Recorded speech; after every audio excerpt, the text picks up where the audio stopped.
రాయలసీమ జిల్లాలో dangerous mutton mafia ఇప్పుడు ప్రజల్ని భయపెడుతుంది. హైదరాబాద్, చెన్నై, బెంగళూరు ఉత్తరాది రాష్ట్రాల నుంచి అమ్మేందుకు వీలుకాని పొట్టేళ్లు, మేకపోతు తలలు, కాళ్లు, బోటీ మాంసాలను అక్రమంగా సరఫరా చేస్తున్నారు.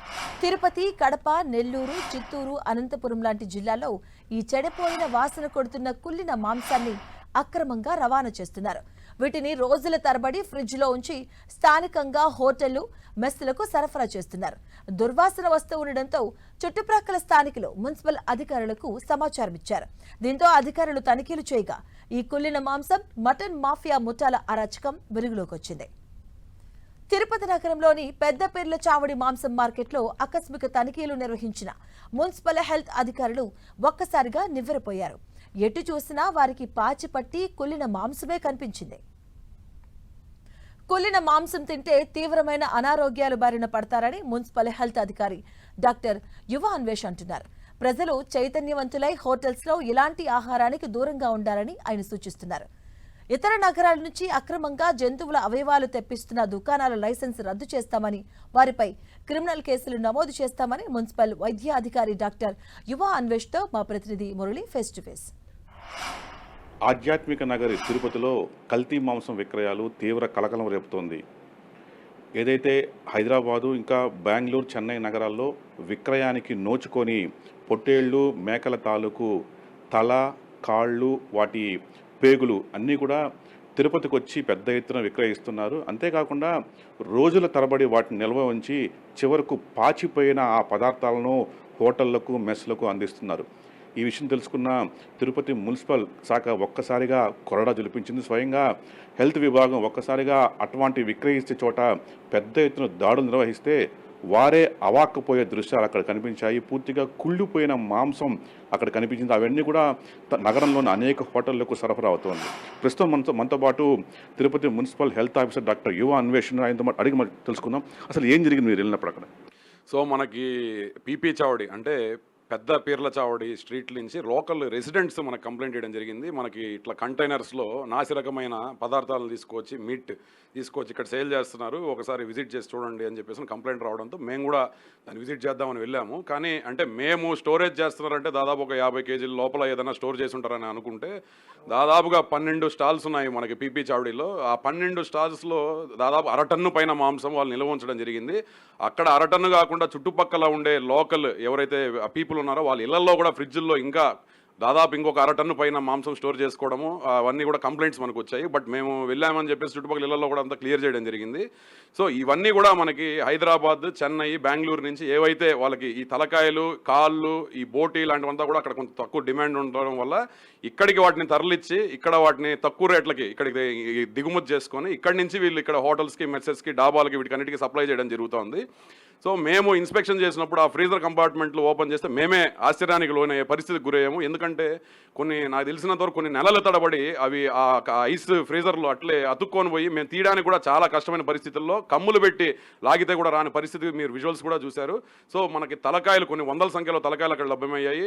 దాంతోపాటు కాళ్ళు, పేగులు, లివరు, కిడ్నీ, ఊపిరితిత్తులు, ఇంకా స్ప్లీన్ ఇట్లాంటి ఆర్గాన్స్ అని ఇంకా బ్లడ్ కూడా స్టోర్ చేసి కవర్లో పెట్టుకున్నారు. ఇవన్నీ కూడా ఈ ప్రాంతాల నుంచి తీసుకొచ్చి కంటైనర్లో ఇక్కడ స్టోర్ చేయడం జరుగుతుంది. ఆ కంపార్ట్మెంట్స్ అంతా కూడా విపరీతమైన వాసన, ఇవన్నీ కూడా చెడిపోయి రంగు తిరిగిపోయి నలుపు రంగులోకి వచ్చేసి దుర్వాసన వెదులుతుంది. చుట్టుపక్కల ప్రాంతాలంతా కూడా ప్రజలు ఇబ్బంది పడే పరిస్థితుల్లో వాటిని మొత్తం మేము సీజ్ చేసి హ్యాండ్ ఓవర్ చేసుకున్నాము. హ్యాండ్ ఓవర్ చేసుకొని వాటిని శానిటైజేషన్ చేసి మన డంపింగ్ యార్డ్కి తరలించడం జరిగింది. వీళ్ళందరికీ కూడా నోటీసులు ఇష్యూ చేశాము. ఎవరైతే ఈ యాజమాన్యం ఉన్నారో ఇట్లా ఇల్లీగల్గా తీసుకొస్తున్నారో వీళ్ళందరికీ కూడా నోటీసులు ఇష్యూ చేసి వాళ్ళకి పెనాల్టీ వేసి టెంపరీగా దాన్ని 3 డేస్ నుంచి క్లోజ్ చేయడం జరిగింది. హైదరాబాద్ లాంటి ప్రాంతంలో గడిచిన 2 నెలల ముందర కూడా ఇట్లే 14 టన్నులు మెటీరియల్ని వాళ్ళు సీజ్ చేశారు. సో సుదీర్ఘ ప్రాంతాలు జమ్మూ కాశ్మీర్, తర్వాత ఉత్తరప్రదేశ్, మహారాష్ట్ర నుంచి ఇక్కడ తీసుకొచ్చి హైదరాబాద్లో 14 టన్నులు వాళ్ళ టాస్క్ ఫోర్స్ పోలీసులు రైడ్ చేయడంతో దొరికింది. వాటిని ఫ్రెష్గా ఉండడానికి కెమికల్స్ వాడి వేడి నీళ్ళల్లో నానబెట్టి కెమికల్స్ వాడి ఆ రక్తపు రంగు కూడా కొంత ఫ్రెష్గా కనిపించడానికి దాన్ని కూడా కెమికల్ వేసి అక్కడి నుంచి టోటల్గా ఇతర రాష్ట్రాలకి సప్లై చేస్తున్నట్టు కూడా అక్కడ గుర్తించి జిహెచ్ఎంసీ అధికారులు, ఫుడ్ సేఫ్టీ ఆఫీసర్ అండ్ పోలీసులు రైడ్ చేసి వాటినంతా కూడా సీజ్ చేయడం జరిగింది. ఇప్పుడు కూడా వీళ్ళు ఎక్కడెక్కడ హోటల్ సప్లై చేస్తారనే జాబితా మీద కూడా మేము శానిటరీ విభాగాన్ని ఎంక్వైరీ పెట్టమని చెప్పాము. అంటే ఈ హోటల్స్ నుంచి ఎక్కడికైతే వాళ్ళు పంపిస్తున్నారో ఆ జాబితా వస్తే వాళ్ళ మీద కూడా యాక్షన్ తీసుకోవడం. రాకెట్ లాగా అనుమానించవచ్చు. ఎందుకంటే పెద్ద నగరాల్లో ఎక్కడైతే విక్రయానికి నోచుకోదో అక్కడ ప్రజలు తినరో అవన్నీ కూడా తిరుపతికి వస్తుంది. ఇది ఒక రాకెట్ లాగా అనుకోవచ్చు. ఏమైనా విచారణ జరిపారా మీరు?